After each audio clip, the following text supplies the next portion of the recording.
For some Australians, this is now their only way around.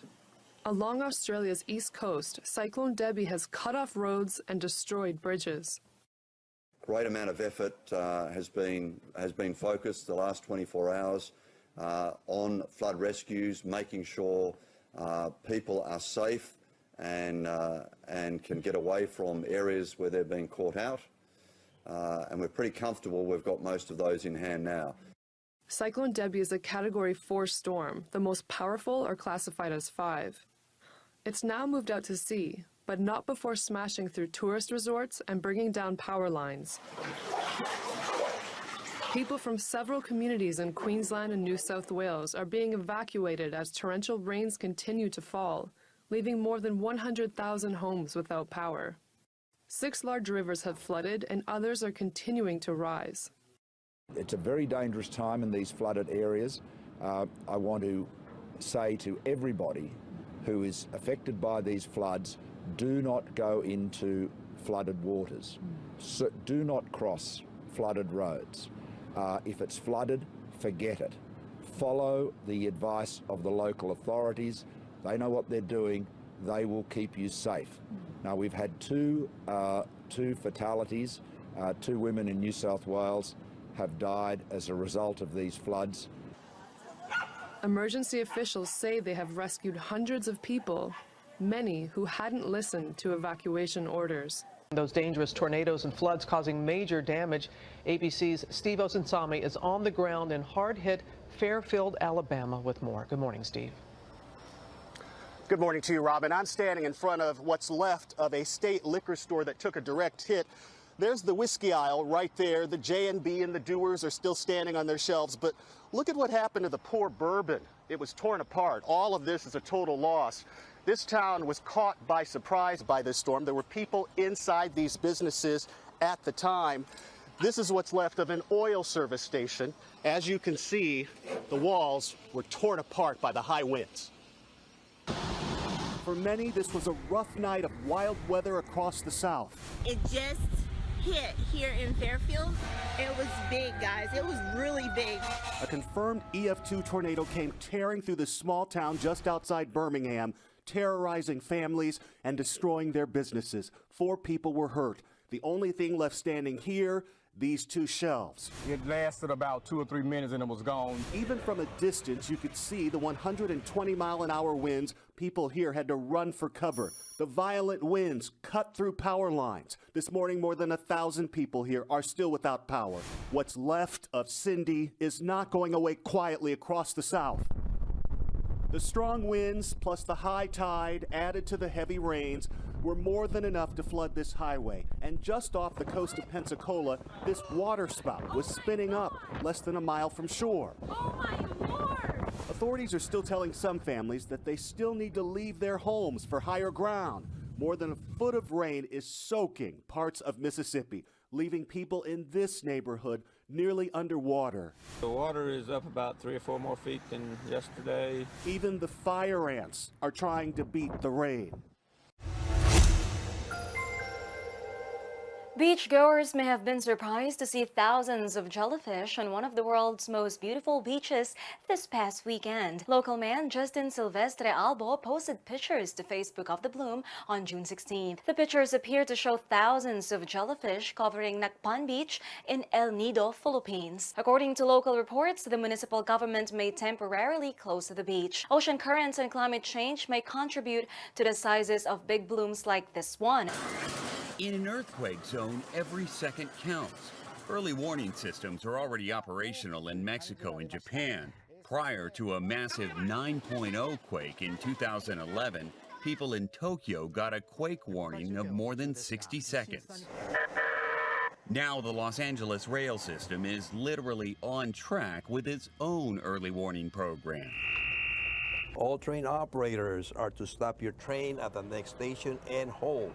When an alert sounds during this simulation at the Rail Operations Center, supervisors immediately bring all 83 trains in the system to a stop and then take cover themselves. In a real-world scenario, this all would have happened before the shaking began. Josh Bashiom is founder of Early Warning Labs, one of just a few companies approved by the U.S. government to send out advanced earthquake alerts. Today they got a 30-second warning. That doesn't seem like much time. It doesn't, right? But when it takes about 12 seconds to stop a commuter train, or about 10 seconds to take an elevator to the closest floor, or even just 3 seconds to get underneath a desk, you can save a lot of lives.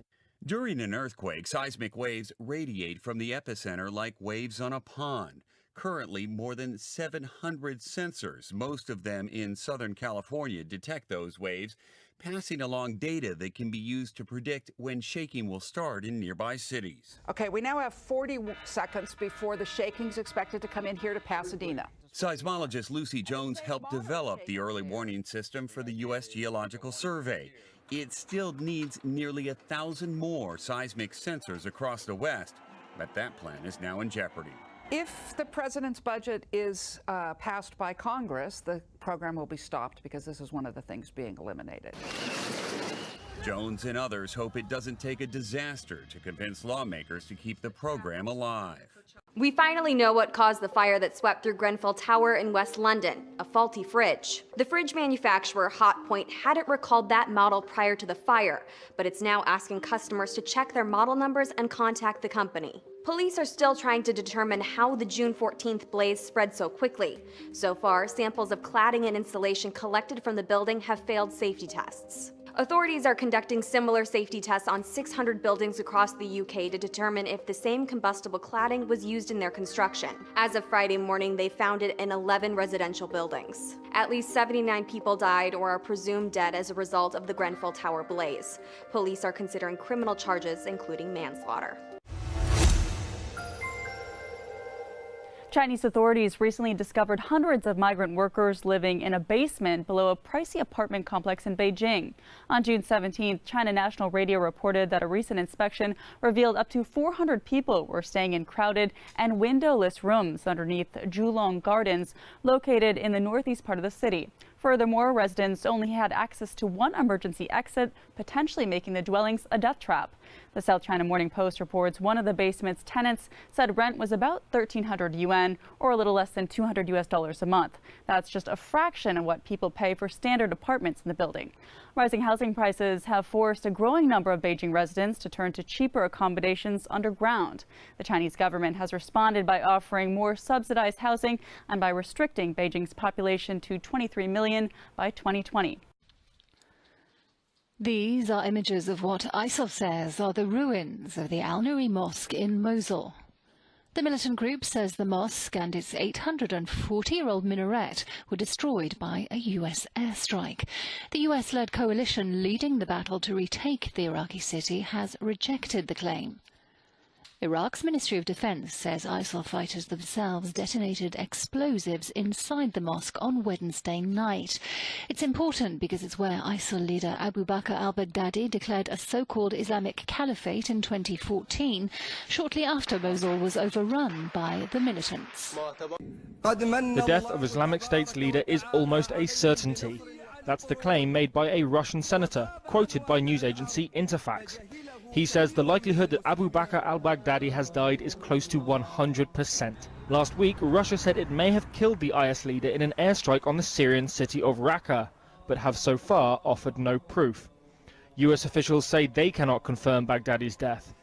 Many regional officials have also poured cold water on Moscow's claims. Baghdadi has frequently been reported killed or wounded since he declared a caliphate in 2014. Russia has launched a series of cruise missiles at so-called Islamic State targets in Syria. The ordnance was fired from the Admiral Essen frigate and the Krasnodar submarine from the Mediterranean Sea to IS positions in Palmyra.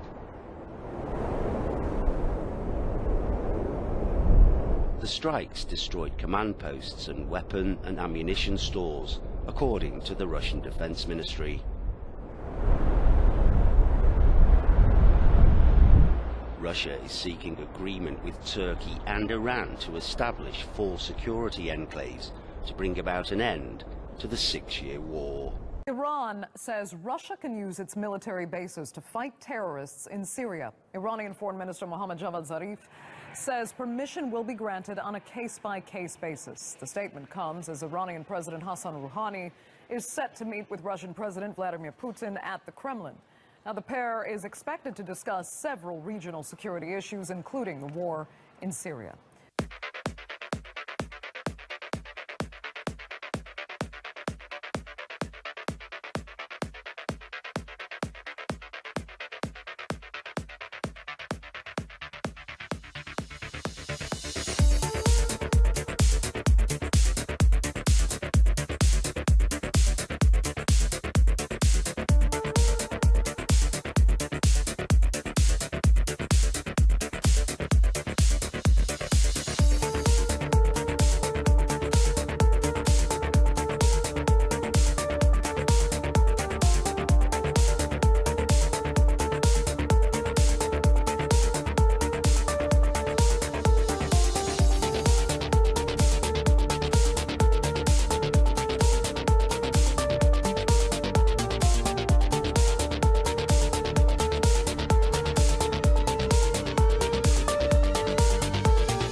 Different note, Otto Warmbier passed away less than a week since North Korea released him from detainment.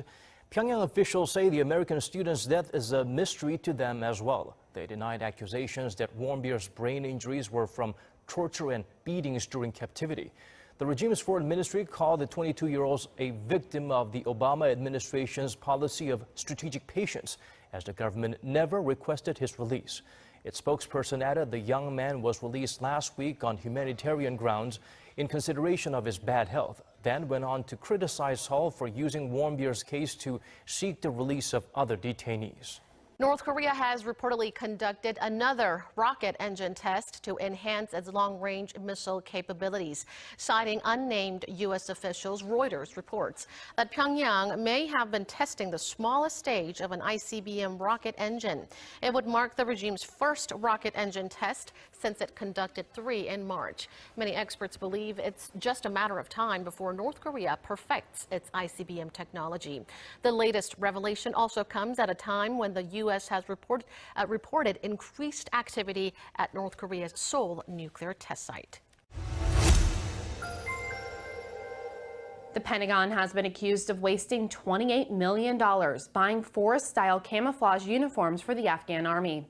In a scathing report released June 20th, Special Inspector General for Afghanistan Reconstruction John Sopko said that the Pentagon purchased a camouflage uniform for the Afghan National Army in 2007 that was riddled with problems. First, the U.S. government didn't own the camo pattern chosen by the Afghan Defense Ministry, meaning it had to pay a private company for its use. What's more, officials bought forest pattern uniforms for a Middle Eastern country dominated by deserts. That means the U.S. government may have spent tens of millions of dollars on uniforms that could actually make Afghan soldiers more visible to the enemy. Senator Chuck Grassley, chairman of the Senate Judiciary, called the report embarrassing and an affront to U.S. taxpayers. It's one of the most pressing questions Brexit poses for EU citizens. What happens to the nearly 3 million European migrants living in the UK? Well, UK Prime Minister Theresa May says she's got a plan. Let them stay, but only if they've lived in the country for 5 years. Under May's plan, EU citizens who enter the country before Brexit Day will also be allowed to stay and earn resident status. After that, they'll have full access to all the same benefits that UK-born citizens do. German Chancellor Angela Merkel called the proposal a good start, but also said she wanted wide-ranging guarantees for citizens choosing to stay in the UK. One of the EU's demands might be a sticking point. The EU wants citizens to be able to seek justice in the European Court, but May has been insistent British courts would do the job. May plans on submitting the full plan to Parliament Monday.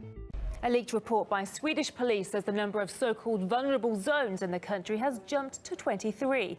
The areas, often described in Swedish media as no-go zones, have sprung up across the country, particularly in the largest cities. The report adds that a parallel social structure has emerged in those areas, with police facing difficulty carrying out their duties there. The leak partly blames Islamic extremism for the problem.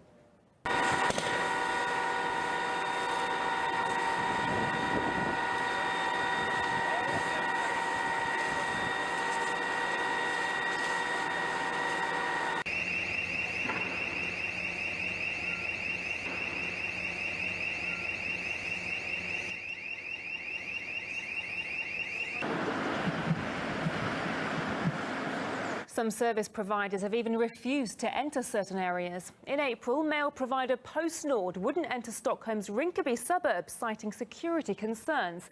Rinkeby made headlines last year when police opened fire after a mob of around 30 people began attacking officers with rocks. In fact, the National Police Commissioner says the number of no-go zones is even higher than stated in the leaked report, and he also called for a change of approach. Well, we see developments in our country which are not going in the right direction always.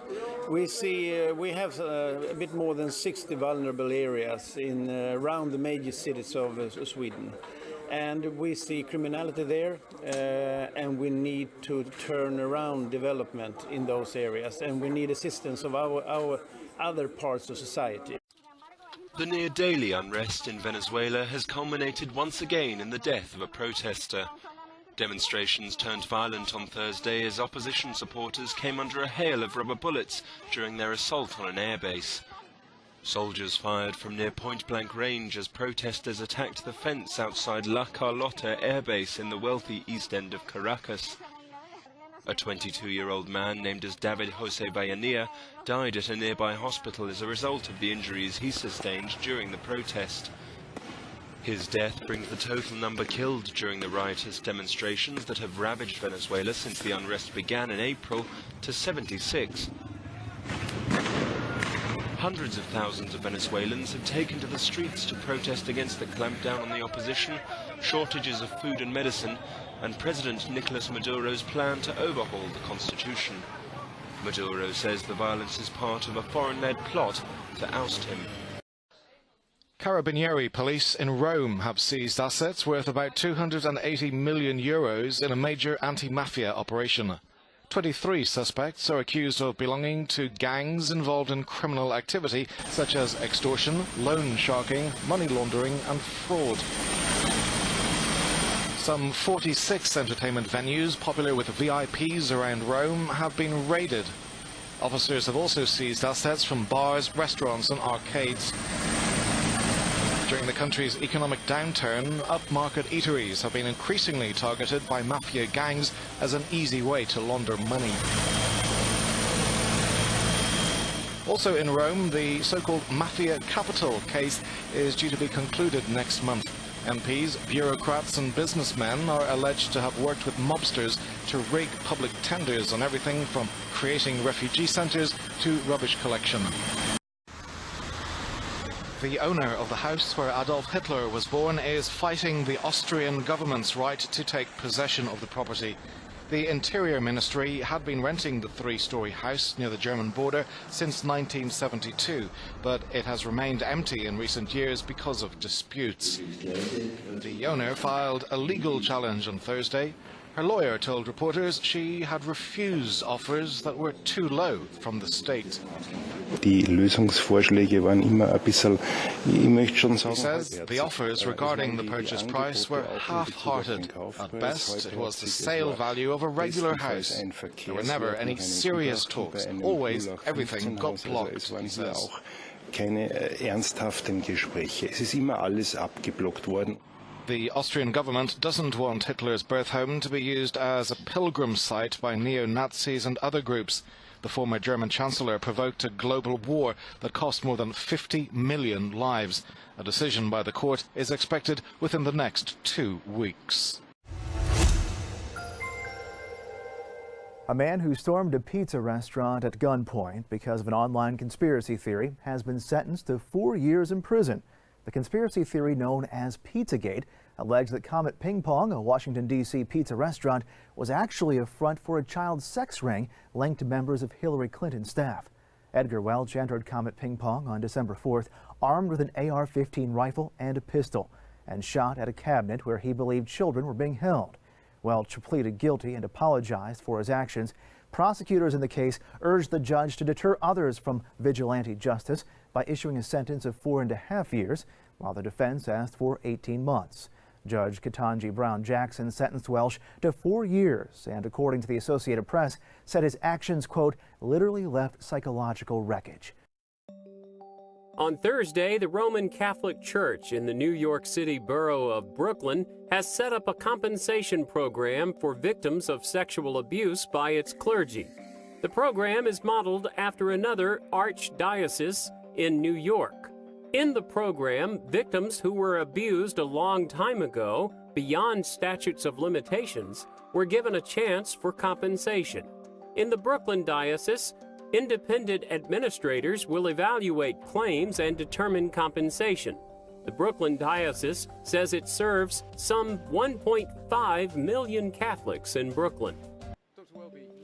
The Church of England has admitted that it helped to hide the long-term sexual abuse of young men by one of its former bishops. Archbishop of Canterbury Justin Welby apologized Thursday to the victims of ex-bishop Peter Ball after his church published a report that detailed how senior leaders covered up allegations against Ball over many years. Ball was convicted and imprisoned in 2015 for misconduct in public office and indecent assaults against teenagers from the 1970s to the 1990s. Ball admitted to abusing 18 young men, and he was released from prison after 16 months. One of Ball's victims, Neil Todd, later took his own life. The church's report said, "The church, at its most senior levels and over many years, supported him unwisely and displayed little care for his victims."